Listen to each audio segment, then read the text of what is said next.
Well, good morning and welcome to Zen Live. Yesterday we talked about the karma cart, and today we have a new Tolle quote to work with. And these Tolle quotes are like cotton balls. I picked this up once going through North Carolina during the cotton season, and this is such a beautiful thing. But if you've never felt one, if you feel a cotton ball, it's got big seeds in it and very hard to get out. So these basically Tolle quotes are any wisdom, any scripture, any bits of wisdom are kind of like cotton balls, and you have to pull them open to make them transparent and get the seeds of wisdom out of them. But you have to be careful because there are very sharp thorn-like leaves. Cut your fingers in here. So, one of the things that I come here to share what I discover in my daily journey in discovering my own mind. That's what it is, basically. My passion, my intention is to understand the operating system of my mind that creates the world in which I live. And of course, we all have the same mind, different content, but it's kind of like the mind is the cup, and we all have different content, but the mind is the same operating system, the same laws. So if we're not happy with the soup in the cup, we need to understand the laws of the mind, because the soup is shaped by the cup. But since we are a thinking machine, we're a mental process. So we have a mental process trying to understand a mental process. You need some tools. You need some tools to do this, and the tools that we use to understand the mind and make the cotton ball transparent is metaphor. So a lot of my interest here, my creative interest here, is to discover metaphors that you can use in your toolbox when you open it up to begin to work on your mind. If you're going to work on a car, you have to have tools, and a mechanic takes great pride in the tools. You go to any kind of auto shop, and the mechanic who is working there has his own toolbox, and you don't mess with these tools. Or you go to a carpenter, or you go out in your own garage, or if you go to the kitchen, it's full of kitchen tools. So whatever we're going to do, we have to have a set of tools. Well, if our intention is to discover why I suffer, and if it's possible to have the cessation of suffering, which is what the Buddha said and taught. I teach suffering and the cessation of suffering. To put it in a Christian context and say salvation. What is salvation? Does that mean I'm free of suffering after I die? Well, what good is that? I want to be free of suffering while I'm alive. Oh, you might as well. You can't do that. Wait till you die. Well, that's not good enough. I want to fix the machine now, not in when I leave it and go to heaven. You see. So I want to work on the machine. I want to work on the mind, and I need metaphors, because metaphors are windows of insight that has a form to it. So what's the metaphor today? Well, let's don't be a label machine. Okay, a labeling machine. Let me read Tolle's quote, and then we'll get into it. The quicker you are in attaching verbal or mental labels to things, people, situations, the more shallow and lifeless your reality becomes, and the more deadened you become to reality, the miracle of life. The continuously unfolds within and around you.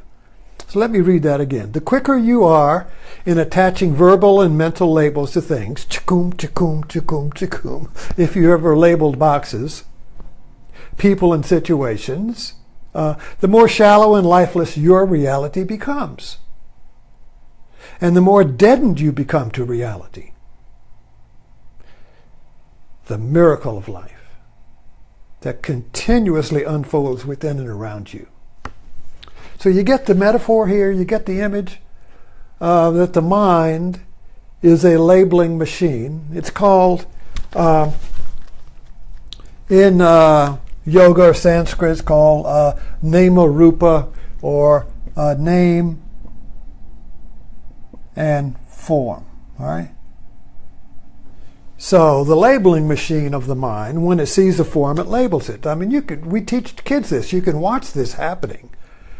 When your child begins to say, what is that, what is that, what is that? And you say, that's a marker, this is a cup, this is a cotton ball, thorns, be careful. So you can watch the mind store up its labels, and the labels are according to our culture and our language. If you're in France, you have different words, different labels. If you're in another culture altogether, you might have names for things that we have no labels for. For instance, an Eskimo, I think, has maybe 10 different names for snow. We say snow, and maybe they have, because they live in it, they're just very fine. If you go to Tibetan Buddhism, now they spent their whole culture was turned inward in a meditative exploring of the mind. So they have many, many words and names for the mind.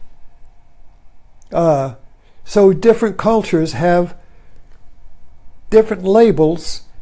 And if you go, you take a wine connoisseur, okay? Now, to me, there's just wine, red wine and white wine, all right? But then the labels that a wine connoisseur will have accumulated would be very finely tuned. And they have labels for the subtleties of the wine, you see. So this labeling is very important because we communicate through labels, and it's a survival fact. I mean, this is an evolutionary stage of intelligence when man began to label things, and when you label something, you can work with it. You can create things, stuff. In other words, labeling is a survival mechanism. However, as Tolle says, that if you, the quicker you are in attaching verbal or mental labels to things, to people and situations, the more shallow and lifeless your reality becomes. Well, it becomes shallow and lifeless when we believe the label is the thing. This would be like going to a restaurant and ordering a meal, and then you look at the menu, and I'm going to have ribs and yada yada this, and then the meal comes, but you eat the label. You eat the menu. Because when we believe that the label is the thing, then the label, which is an abstract, becomes the reality, and life then becomes very flat because we live within the labels of our own mind. You kind of have to get a picture of this, a sense of this, is that, and here's the there's a great paradox in this, because name is being, or form, all right? And this is kind of like, I'm the namer, and I have a name. So we even label ourselves. You know, so I'm a thing, I'm a person, I have a label. You know, I live in, you know, you can put all my labels on here. You get the man, husband, 80 years old, Blackstone, And you could cover me up with labels, college degree, all these different labels, all these qualities you see. So I'm the namer, right? So I'm the namer. And the name that I put on things become what the thing is. See, what is this if it's not an eraser? Well, MacGyver might say, I need a stick to get out of a hole, so now it's a stick. Or an Aborigine might have no idea what this thing is. It might look like, say, if you go up in your attic, in your great-grandmother's attic, and you go up in the trunk, and you find all these tools up there, and you say, what in the world were these used for? Or you go in some old farm, and go to the barn, and you find tools used from 100 years ago. What is this used for? You see, the label's gone. Now it's very interesting. It's mysterious. It's kind of like the obelisk in 2001. This obelisk plops down in the middle, and the apes go run around it. They have no idea what it is because it has no label. And the same obelisk appears with the astronauts. They have no idea what it is. They stand around and look at it. It has no label. So it becomes mysterious. People might even worship it. You see? So when there is no label, say the whole world is labeled up. And that's where we are now. We live in an entirely labeled world. We've accumulated labels. The label machine goes, the more it labels. So everything that is born, everything that is new, gets stamped, you see. And once it's stamped, you see the name is past. So you have a labeling machine, the labels are past. They're known, you see. So whenever we stamp anything with a label, we put on it past, right? So everything becomes known. Everything becomes fixed. See, everything, my life, your life, the whole world is labeled up. It's kind of like get lawyered up. It's labeled up, you see. But is life, what is life, you see? Now, when he talks about the miracle of life that continuously unfolds within and around you, okay, the miracle of life that continuously well, that sounds like a fountain to me. The miracle of life. You ever go to a mall, favorite sitting place, and they always have a fountain. Greek courtyards, Italian courtyards, interiors, love to have a fountain. Have a pond, you put a little fountain in it.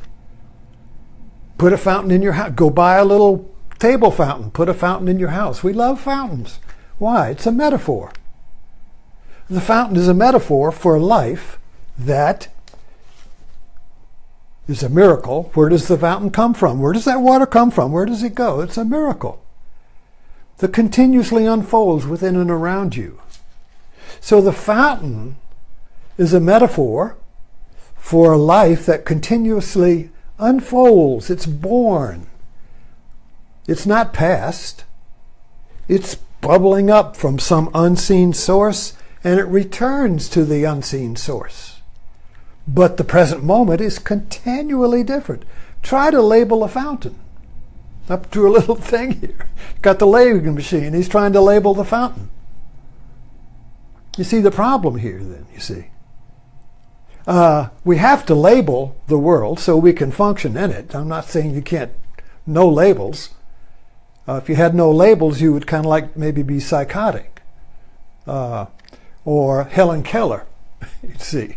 No language. You couldn't communicate with anybody. So, labeling, language and labeling, nouns, verbs, adjectives. Grammar is the labeling machine. In every culture, we live in an Indo-European labeling machine.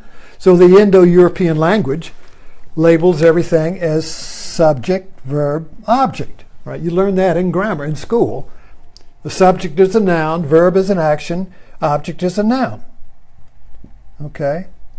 Noun. Noun, action, noun. And everything fits into that.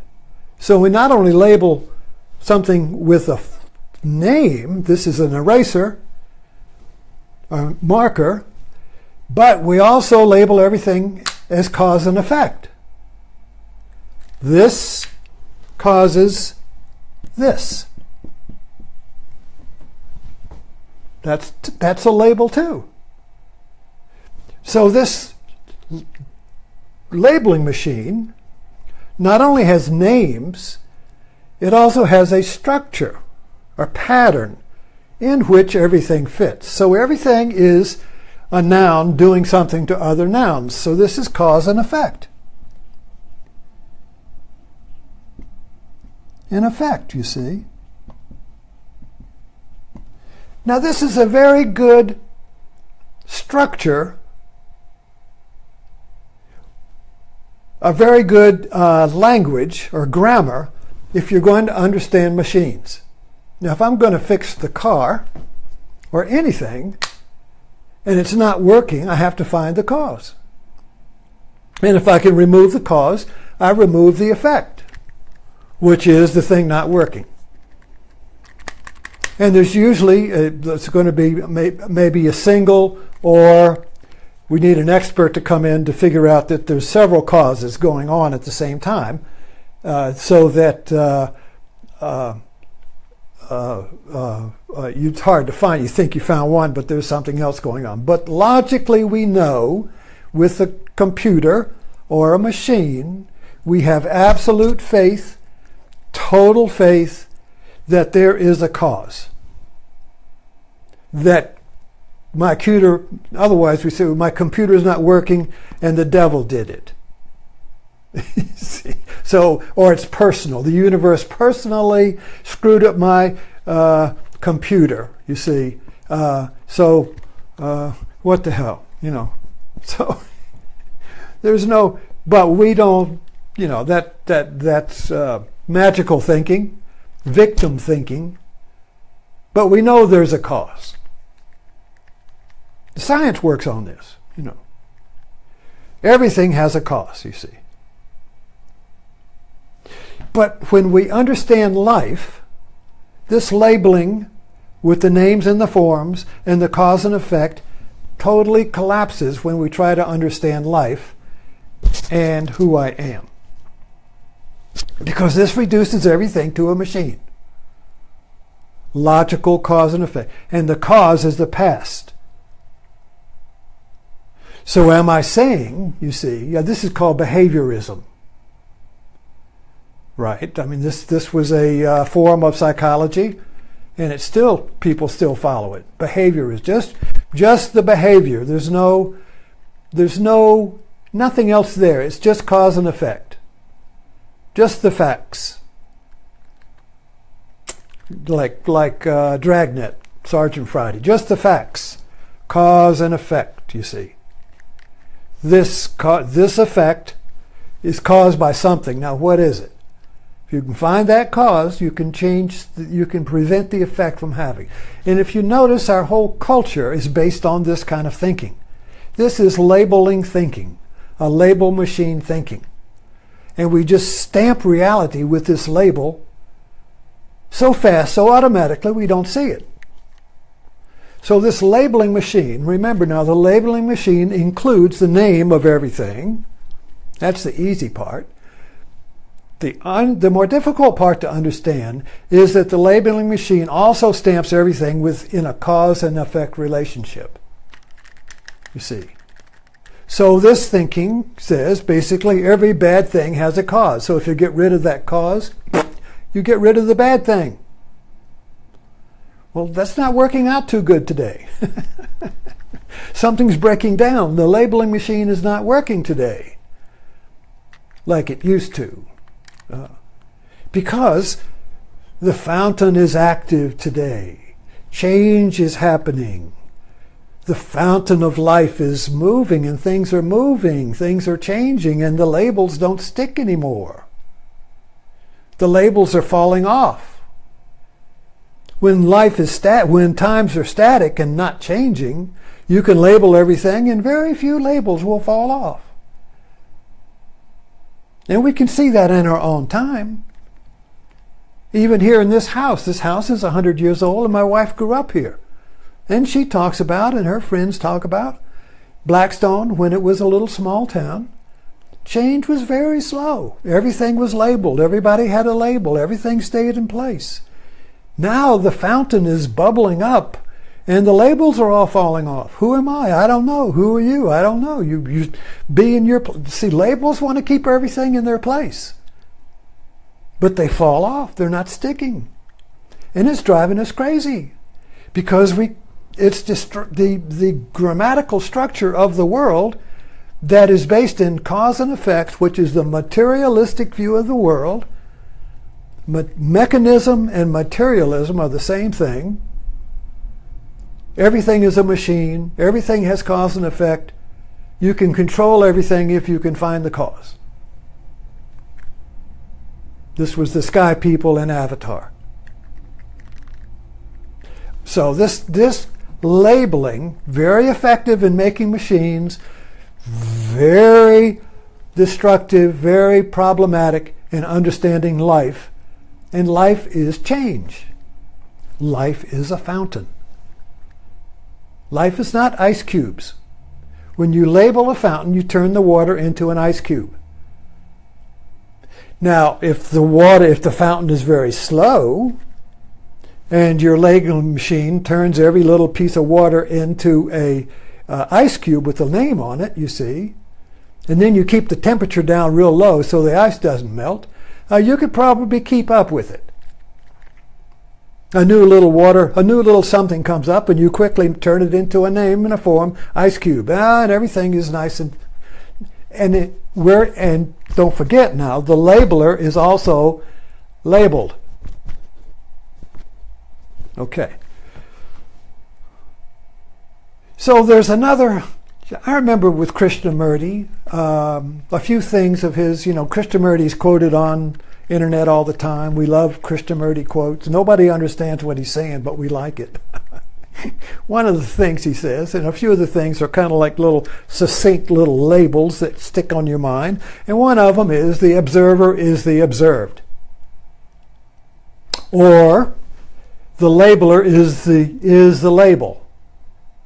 Or the fixer is the fixed, or the namer is the name.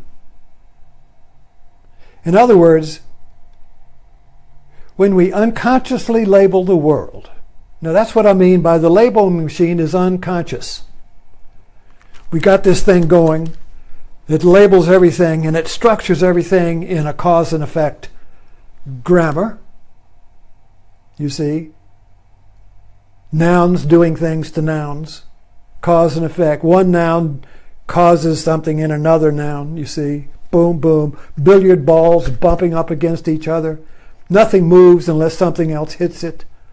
You see, this whole mechanistic view of the world that came out of Newton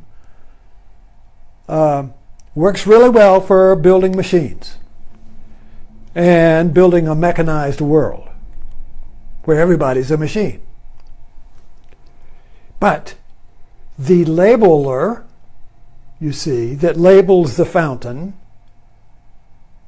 is basically trying to fix the world so who doesn't change?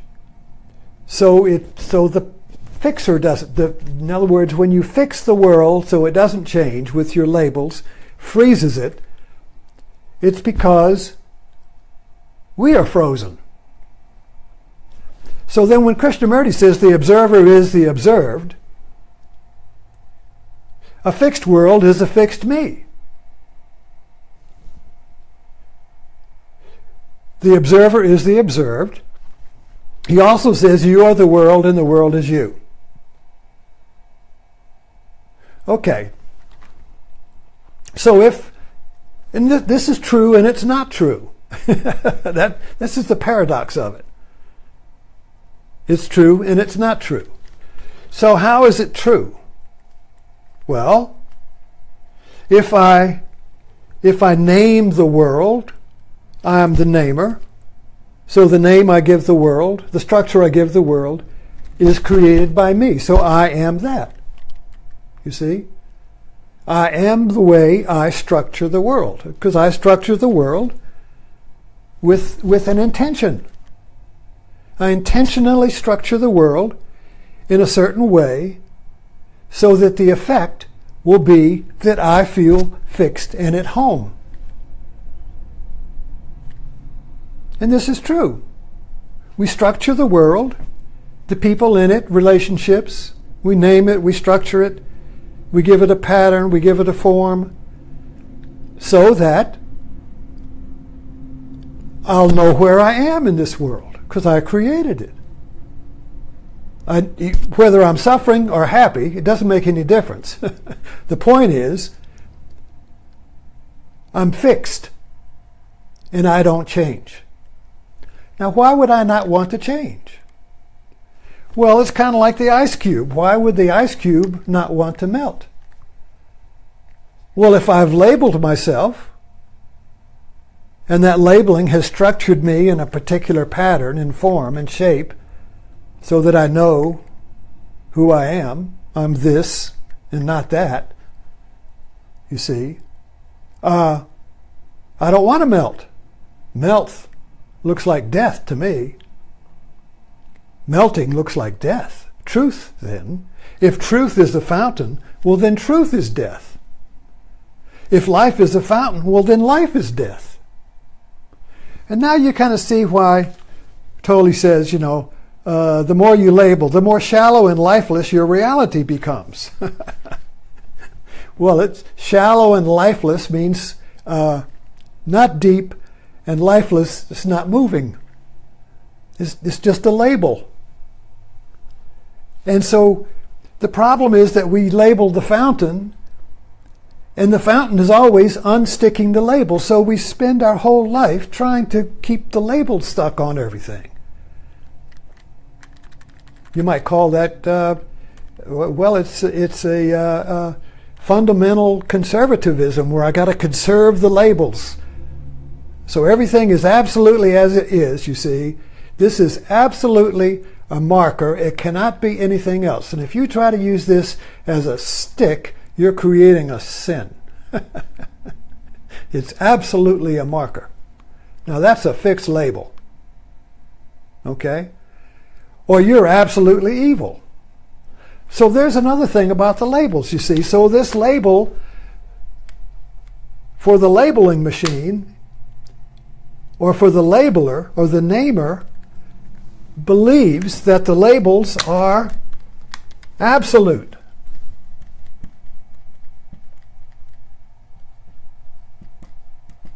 Absolute. And now you get into the, the religious arguments against absolute values or relative values. Well, is there absolute evil, or is evil relative? Even the movie Shack was trying to figure that out. This is a constant confusion and a constant mystery, is how can you make a fountain absolute? If the fountain of life is always bubbling up and moving, how can it be absolutely fixed? Is there anything that is not changing? Is there anything that is not moving? There has to be. Yet where is it, you see? So we got this conundrum, this enigma, of we know there has to be something fixed, some unity. We know there has to be God. There has to be something that is absolutely the totality, and yet everything is moving. So I try to fix it. I try to find unity by fixing the movement. And that doesn't work, because form is always changing, and as soon as I put a label on it, the form is going to change out from under it, you see. Change doesn't stop when you put a label on it. So we're missing something, And we're missing it because the logic or the language we're applying to reality only works for machines. So we need a new logic, a new language. And basically that's what Eckhart Tolle is trying to do, is to create a new language, a new way of looking.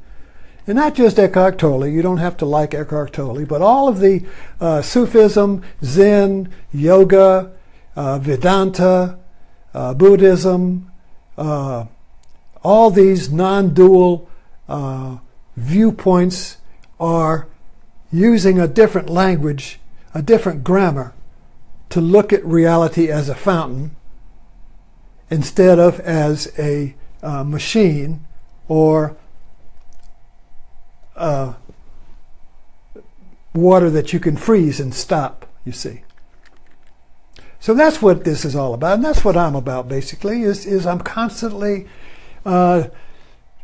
because see, the labeling machine is the thinking machine of the operating system of our mind. So if you want to understand the operating system of your mind, think about a labeling machine that is automatic. And it labels stuff with names and grammar faster than you can perceive it. So when you perceive the world, you think this is the way it is. No, I just labeled it that way. But the labeling is going on in the dark. The labeling is going on prior to perception. So it's really the labeling and perception is the same thing, but I don't see it, you see. Because the labeler is also part of the machine. When you label the world, you label yourself. It's one action. It's one action, you see, but we think it's two. I think I'm separate from the world and I'm doing something to the world. No, you are the world and the world is you. What you do to the world you're doing to yourself. It's all one. But at the same time, we experience it as two, you see? So I experience the world as somebody who's labeling the world. You're bad, you're good, Adam and Eve. Well, kicked out of the garden because I used a labeling machine. Haha, sorry. Now I wander the earth looking for the lost unity with a labeling machine. Won't work, you see. I got to put down the labeling machine. How do I do that? I have to see myself with the labeling machine in the hand. I have to see myself labeling somebody a bad person, absolutely, which is basically an assumption. So the labeling machine is fundamentally an assumption machine. We label the world with our assumptions of how it is. And then I believe that the label is true. So, I hope the labeling machine metaphor helps us, helps me, helps you, and as another tool in your toolbox as you begin to have the intention to open up and look at the operating system of your mind. Really be curious about it. Really be interested in it. It's that intention to look. You can't fix your mind because you're the mind. The mind can't fix itself. Just like the computer operating system can't fix itself. You got to put in a startup disk that works on the computer operating system from the outside. We can only work on our operating system from the outside through good metaphors are helpful. So whenever you catch yourself labeling something, you can say, oh, there's the labeling machine. Ha ha! Or like yesterday, when the roller coaster of karma pulls up and you're going to go into another hissy fit with your cousin or something that you vowed never to do again, and here it is again, that roller coaster comes up, it's the karma cart. Get on it, you're going to go all the way around on that drama again. It comes out and dumps you back out. I'll never do that again, I'm so sorry. But you do it again because you don't see the karma cart. Well, the labeling machine is another great metaphor. So work with it and see what happens. Thank you very much.